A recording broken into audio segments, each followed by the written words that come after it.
How dare they besmirch a classic like that? A novel that's been around for over a century, a work of literature so important your little human brain can't even, a book that has launched 1,000 PhDs and at least 5 video essays on YouTube. This is capital L literature. Show some respect, you worm. I mean, what if some random girl walks into a bookshop and picks this up thinking it's going to be all insta-love and teenage angst? Anyway, I suspect you didn't click on this video to find out about the Twilight-inspired edition of Emily Bronte's novel Wuthering Heights that was published by HarperCollins in 2009. Oh no, you're here for these. And don't you worry, we'll get to them, but a bit of backstory never hurt anyone. Ever since the publishing industry discovered that young people can in fact read, it has tried to sell books to them. But it wasn't until the first decade of the 21st century that young adult fiction really exploded in popularity. If you're a fellow millennial, you'll remember the chokehold Twilight had on the publishing industry. 15 years ago, the YA section of every bookshop everywhere was a sea of white roses and blood-red ribbons. And it wasn't all vampire romance either. What a time to be an introverted teenager with a pocket full of babysitting money and a serious craving for dystopia. 15 years later, the dystopia is all around us, but YA fiction has remained a massive slice of the publishing profits pie. So yeah, obviously they're going to try and capitalize on that market even when it comes to classics. Earlier this year, Penguin unveiled their cover designs for a new set of Jane Austen's 6 novels.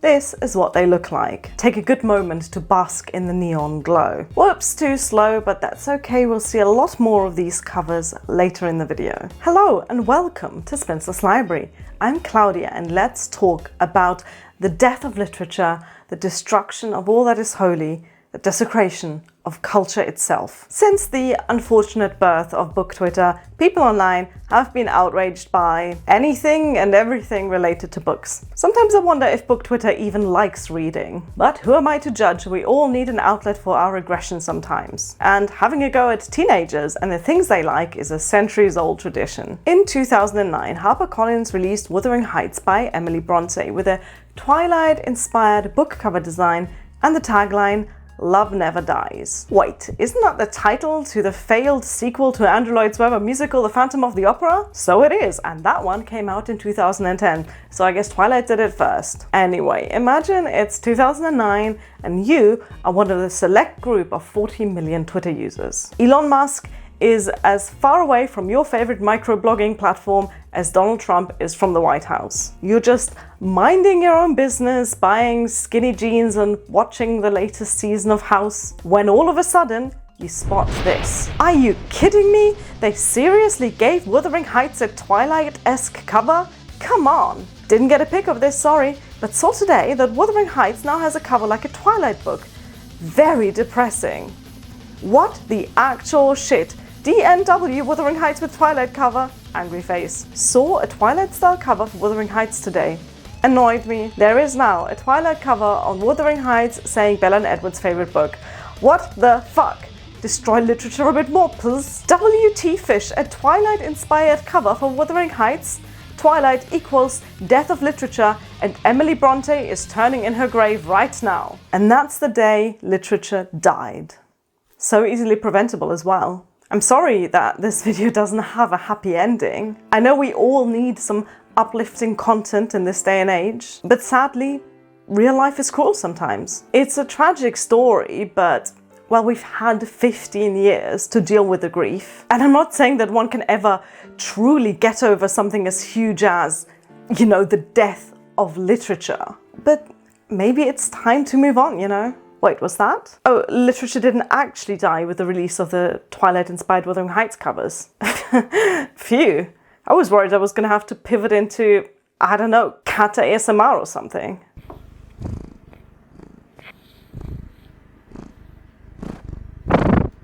So yeah, the outrage was pretty much as you'd expect. The Guardian got in on it as well, obviously, because there has never been a book-related issue too unimportant for the Guardian to release an opinion piece about. Should we be appalled or approving of this latest move?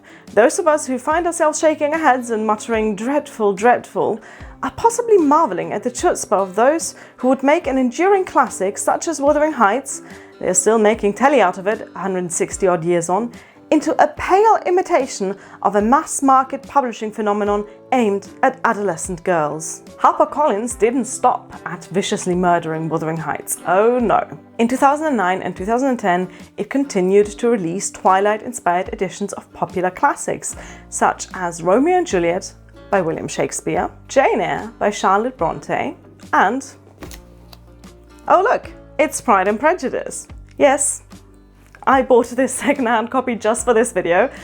That's €7.99 I'm not making back in revenue. Though you can, of course, always subscribe to my memberships if you want to help in that regard. So this is clearly not in the best shape. And this right here is an actual scratch in the cover, not a design choice. Unlike the tagline, love isn't always at first sight, which certainly is a choice. I don't know if that's a cheeky reference to how in Twilight the characters do fall in love at first sight. And I'm going to be honest here, I haven't read Twilight in about 15 years, and the details of the plot have long since been deposited into the rubbish bin folder of my brain. But I love that the designer couldn't think of any similarities between Pride and Prejudice and Twilight, and then just said, fuck it, I'm going to instead point out the differences.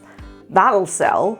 The back of this book is a disaster. Firstly, they spelled Bennett wrong in the blurb, and I fully expect that the editor who wrote that still wakes up in the middle of the night, sweat pouring down their face, going, it's just one T, there's just one T in Bennett.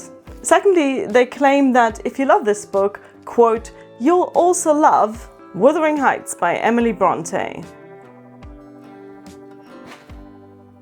The edition they're advertising here is of course the other Twilight-inspired cover that we started this video with. What a nice full circle moment, or not. We're not even halfway through this video, okay? Don't click out of it just yet. Emma and Sense and Sensibility, also by Jane Austen, were released as part of this Twilight-inspired set in 2009. I'm almost offended on Jane Austen's behalf that Mansfield Park and Northanger Abbey weren't included, but honestly, I don't have the energy for that, and I doubt she cares. This is not a new marketing strategy. You can blame TikTok all you like, but classics with YA-inspired covers have been around a lot longer than TikTok, and indeed a lot longer than many of its users. So I'm about to show you a few young adult-inspired editions of Pride and Prejudice through the years. And I should point out that these are only the ones published by major publishing houses. Since Jane Austen's works have been in the public domain since forever, anyone with a printer and a camera subscription can just release their own edition of these books. Let's start with this one, published in 2007 by Bloomsbury in full teenage chicklit glory, complete with a foreword by Meg Cabot, the undefeated queen of the young adult rom-com. Some of you might be too young to remember this, but this is what YA books looked like pre-Twilight. Here are two examples from my own collection. Do not be alarmed by the German titles, because the English editions of these books look exactly the same. This one's from 2000. It's called Feeling Sorry for Celia in English by Australian author Jacqueline Moriarty. This one is called Peaches by American author Jodi Lynn Anderson, and this was published in 2005. Both of these books were regulars on my rotation as a teenage reader. This edition of Pride and Prejudice would not have looked out of place on my teenage bookshelf. The bright color blocking designed to broadcast that this is a book not for children, but for young readers. Also that it's a contemporary YA book, not sci-fi, not fantasy, not dystopia, it's contemporary. Except of course it isn't, it's 200 years old. 10 years after this, in 2017, Oxford University Press got in on the trend. Better late than never. There's the big red heart, the chalky font, the word cloud silhouettes, clearly inspired by Keira Knightley and What's His Face from the film. There's an abundance of pink love hearts, which once again gives contemporary rather than classic. Sensing a theme here. In 2019, Penguin's children's books imprint Puffin released this special edition to celebrate International Women's Day. This was part of a series of classics by female authors, which for some reason all featured heroines with really big hair on the cover. This is the first time I'm seeing these, and I suspect it's the first time you're seeing these as well. Where was the outrage in 2019? Was Book Twitter having a day off? Incidentally, what bothers me a lot more about these than the gravity-defying beehive is that they also misspell the name Bennett in the description. I guess we know what this editor did next. The point is, as I'm sure you figured out about 5 seconds into this video when I showed you this, publishers trying to appeal to a younger readership by way of book cover design is nothing new. I can't even bring myself to judge them for it because I love looking at different book cover designs for the same book. I love seeing how closely they follow the trends of the time. Pride and Prejudice might be a timeless book, but you can tell so much about the year in which a particular edition was printed just by looking at the cover. Okay, let's play a little game. Guess what year these Pride and Prejudice editions were published. If you're within 5 years of the correct answer, give yourself a point. There's 5 points to be had in total. Drop your score in the comments. Here's the first one. Guess the year. And the right answer is 1967. The biggest giveaway here is the enormous beehive Lizzie Bennet is hiding under that bonnet. She wouldn't have hair this big for another 5 decades. Here's number 2. Can you guess what year this was designed? The right answer is 2006. If you really want a book cover to complain about, surely this is it. Why are there 3.5 chairs? Why is one of them red? Why is this version of Pride and Prejudice set at an empty airport? Either way, the plastic chairs and grey and white background just scream early 2000s corporate, and this whole cover just screams laziness. Next up, we have this one. What do you think? When's this cover from? The right answer is 1973. What's interesting about this one is that you can tell the cover artist wanted to go for authenticity. You've got the bonnet, the dress, the cravat, and yet Darcy's hairstyle makes him look like the missing member of ABBA, and Lizzie looks like she's come straight from Glastonbury, like from the very first Glastonbury. 2 more to go. Can you guess the year this book cover was released? I feel like this one's probably the easiest. The correct answer is 2011. The font, the color, it's giving early Pinterest, it's giving hipster cafe where they serve kangaroo burgers that cost half your week's salary. You know they were going for timeless, but it looks dated, of course it does. We're deluding ourselves when we think that anything ever looks timeless, certainly not book cover designs. Okay, just one more book cover. I'm enjoying this guessing game, I hope you are as well. What year was this cover released? If you said 1951, you're wrong.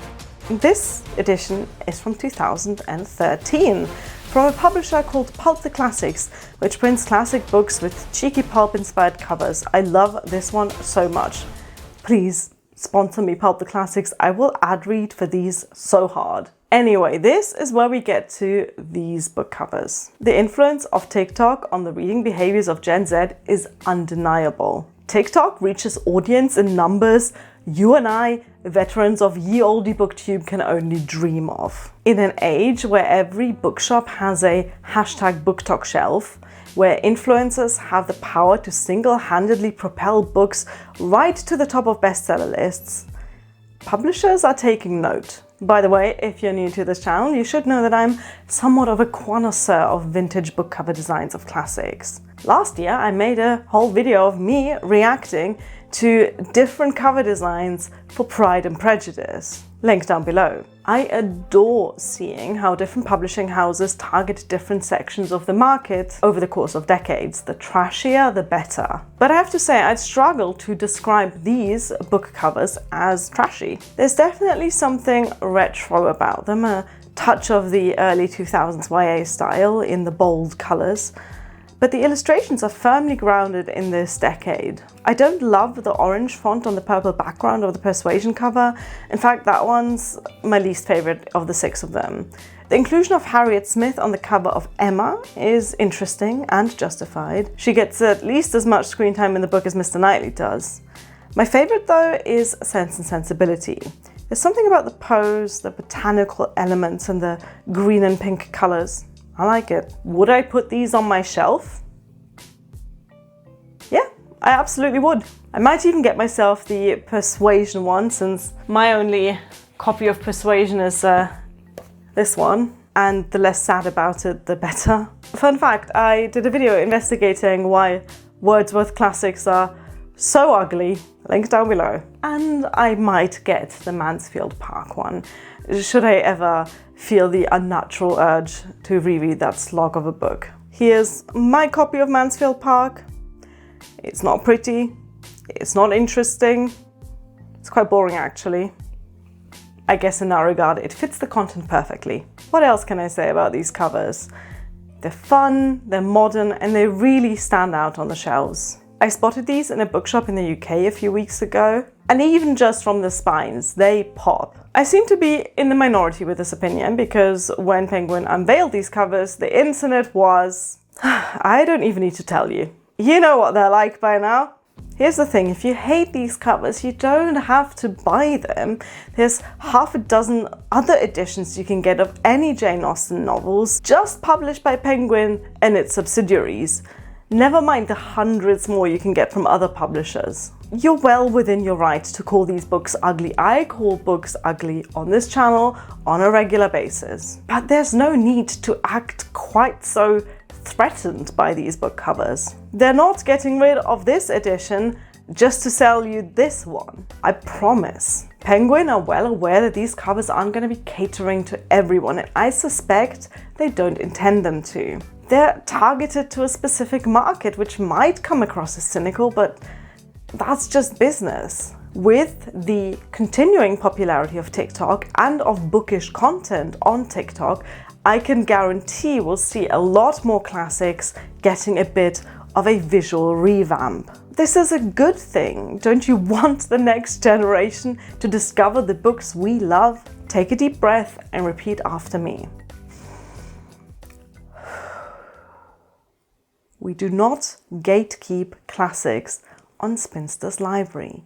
We do not gatekeep classics on Spinster's library. So many of the concerns I read about these online feel really contrived. Do you really think someone's going to buy this based entirely on the book cover, not knowing what the book is? Be serious for a moment. These aren't some obscure classics that are being reprinted to look like modern YA fiction. This is one of the best known authors of the 19th century. She's literally on the money. Okay, let's say somewhere in the English-speaking world right now there's a 14-year-old girl who just crawled out from under a rock with no knowledge of literature, but miraculously in possession of a TikTok account and £8.99 in cash. She walks straight into the nearest bookshop, spots this on the shelf, likes the look of it, and buys this, thinking Jane Austen is an up-and-coming YA author. And this book is a cute summer romance between a cool girl with white hair and a boy with questionable taste in shirts. What's the worst that can happen? The death of literature. This girl has single-handedly murdered Jane Austen, like again. She's chased Jane Austen's spirit into the afterlife of your choice and torn it apart into little confetti-shaped fragments. She's erased the literary masterpiece, according to some, that is Mansfield Park, straight up deleted it from reality itself. Or what's much more likely in this entirely made-up scenario, she's going to go home, open the book, find out that it's not in fact a new release, and either enjoy it, could go either way with Mansfield Park, or not enjoy it, take the book back to the bookshop, and buy something she actually wants to read. Always keep the receipt, children. Nothing, I repeat, nothing is happening to Jane Austen's spirit, or her reputation, or her skeleton buried in Winchester Cathedral, or indeed to her books. Here's the thing. Back in 2009, the media was surprised that sales of Wuthering Heights had gone up significantly as a result of Twilight fans becoming interested in it. I can only imagine the disappointment Twilight readers must have felt expecting yet another toxic love story between insufferable characters with ridiculous notions of relationships. And then finding out that Wuthering Heights is that, but borderline unreadable. Oh my god, I've been so good this entire video at not taking the piss out of Wuthering Heights, because I know how butthurt Wuthering Heights fans get when I share my opinion that this is a terrible book that never should have been printed in the first place. Twilight edition or not. Anyway, it's out now. Oh, the relief. I will gracefully receive your derision in the comment section. Where was I? Ah yes. Give the youth some credit. If there's one thing you should take away from this video, it's that. Give the youth some credit. Alright? Thank you for watching. Bye.